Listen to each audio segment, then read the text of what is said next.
اور جو جہیز کے متعلق بہت سارے لوگ یہ کہتے ہیں حضرت فاطمہ کے جہیز میں حضور صلی اللہ تعالیٰ علیہ وسلم نے مٹی کے برتن دیے تھے، مشکیزہ دیا تھا، چارپائی اور ایک گدا، ایک تکیہ اور کچھ چیزیں استعمال کی دی تھیں۔ اس کو لے کر کے جو جہیز کا معاملہ چلایا جاتا ہے، حضرت فاطمہ کا جہیز یہ تھا۔ اس کی حقیقت بھی میں بتاؤں، حضرت فاطمہ کا جو جہیز تھا وہ پورا حضرت علی کے پیسوں سے خریدا ہوا تھا۔ لوگوں کو حضرت فاطمہ کا جہیز یاد ہے کہ رسول اللہ نے یہ جہیز دیا تھا، اور یہاں پر اسی جہیز کی بنیاد پر لاکھوں لوگ اس طرح کے کروڑوں کا مطالبہ کر لیتے ہیں۔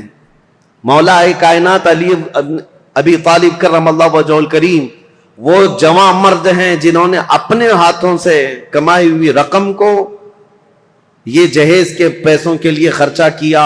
حضرت فاطمہ الزہرا رضی اللہ تعالیٰ عنہ کا جہیز کا جو سامان ہے وہ ان کے پیسوں سے خریدا ہوا۔ آج بھی اگر جہیز کی سنت یاد ہے تو ہونا تو یہی چاہیے کہ عورت کے باپ سے نہیں، خود اپنے ہاتھوں سے کما کر کے حاصل کرو۔ بہت سارے آج کے دور میں بھی بھکاری پیدا ہوئے ہیں۔ میں تو ان سے ہمیشہ یہی کہتا ہوں کہ جن کی طلب ہی یہ ہے کہ شادی اسی لیے کرنا چاہتے ہیں، ابھی بھی میرے پاس کنٹینیو بنگال سے، بہار سے کچھ لوگ مطالبہ اس بات کا کر رہے ہیں کہ ہمارے گھر میں شادیاں ہیں اور جہیز بہت سامنے والے مانگ رہے ہیں، بائک دینا ہے، کسی کو فلاں دینا ہے، کیا تعاون ہو سکتا ہے؟ ہم نے کہا یہ بائک خرید کر دینے کے لیے علامان فاؤنڈیشن تیار کیا گیا ہے، جہیز کے لیے۔ ہم نے ان کو یہ کہا پہلی بات تو یہ ہے بائک دینا نہیں دینا یہ بعد میں، بیٹی ہی مت دو پہلے ایسے بھکاری کو جو تمہارے گھر سے کھانا چاہتا ہو، تمہاری بیٹی کو کیا کھلائے گا؟ مجھ سے اگر مشورہ لینا چاہتے ہو تو میں اس داماد کو یہی کہوں گا ایک کھٹوری لے لو، کسی مسجد کے باہر بیٹھ جاؤ، روزانہ ایک ایک سکہ گرتا رہے گا اور جہیز سے زیادہ مال اس میں جمع ہو جائے گا۔ اللہ نے مردوں کو تمہیں طاقت دی ہے، حاکم بنایا ہے کمانے کے لیے، لہذا عورت کے گھر سے لینا یہ ایک طرح کی نحوست ہے، مرد کے لیے ایک نحوست ہے، اور اس کی لت پڑ جاتی ہے اور انسان یہاں نکما ہو جاتا ہے۔ ہم نے بہتوں کو دیکھا ہے سسرال پر پلنے والے، ایسے بہت سارے ہیں۔ ایک مرتبہ عورت کیا گھر سے لے آئی، ہر بار یہ داماد یہی خواہش کرنے لگ جائے گا جا اپنے باپ سے 10,000 مانگ کے لا، 50,000 مانگ کے لیا۔ ان لوگوں کو اس طرح کا نکما پن آتا ہی ہے۔ میرے عزیزو، اس معاملے کو اور بلکہ اس برے رسم کو بدلنے کی ضرورت ہے۔ کہاں رسول پاک صلی اللہ تعالیٰ علیہ وسلم کی شریعت طیبہ طاہرہ؟ بیچ میں بات آئی ہے تو مختصراً عرض کروں۔ ایک صحابی آئے تھے، غریب تھے، انہوں نے کہا شادی کرنا ہے، کہا کچھ دینا ہوگا تمہیں، میں انصار کی کسی بیٹی سے تمہارا نکاح کر دوں گا، تم مہر میں کیا دو گے؟ جہیز میں نہیں۔ حضور صلی اللہ تعالیٰ علیہ وسلم نے مہر کے لیے پوچھا، مہر تو واجب ہے۔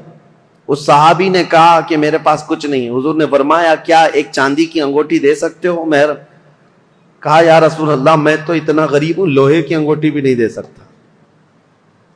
2 دن کے بعد حضور نے انہیں طلب فرمایا، کہا کہ کچھ ہے تمہارے پاس؟ پھر مدینے کے انصار صحابہ میں سے ایک کی بیٹی کو طلب کیا، کہا اس کا نکاح فلاں جوان سے کر دو۔ انہوں نے کہا حضور آپ کا حکم جو ہوگا۔ تو اب اس غریب صحابی کا جو مہر ٹھہرا تھا کیا ہے؟ حضور نے فرمایا قرآن کی کوئی سورہ تمہیں یاد ہے؟ اس صحابی نے کہا ہاں مجھے فلاں فلاں سورہ یاد ہے۔ حضور نے فرمایا جا تو اپنی دلہن کو یہ سورتیں یاد کرا، یہی تیرا مہر ہے۔ نکاح کو آسان کرو، زنا کو مشکل بنا دو، یہ ہماری شریعت ہے۔ یہ نہیں ہے کہ زنا آسان کر دو اور نکاح اتنا بھاری کر دو کہ اس کے لوازمات اتنے بڑھ گئے کہ جوان لوگ آج نکاح کرنے میں گھبرانے لگتے ہیں، اتنا مال کیسے جمع کروں؟ جس کو پوچھو وہ یہی کہتا ہے ابھی سٹینڈ ہونا ہے، مجھے ایسا لگتا ہے ابھی ہوا پہ چل رہا ہے، سب کو سٹینڈ ہونا ہے، ابھی تک سٹینڈ ہوا ہی نہیں۔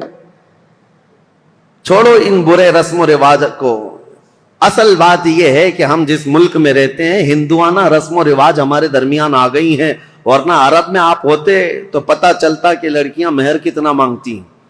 بیچارے عرب لوگ 35-40 سال کے ہو جاتے ہیں، ان کو شادی کرنا مشکل ہو گیا۔ وہاں الٹا معاملہ ہے، وہاں الٹا معاملہ ہے، لڑکیاں مانگتی ہیں بہت، اور کم سے کم 50,000 ریال جو سعودی کے ہوتے ہیں، یعنی 10-11 لاکھ یا 12 لاکھ مہر میں رکھواتی ہیں۔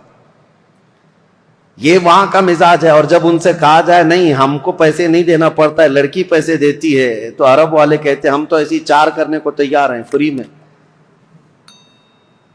جاؤ کسی بھی ہندوستانی لڑکی کے باپ سے کہو کہ کچھ بھی جہیز مت دینا, کوئی چیز مت دینا, یوں ہی دے دینا, لڑکی ہم بیاہ کر کے لے آئیں گے.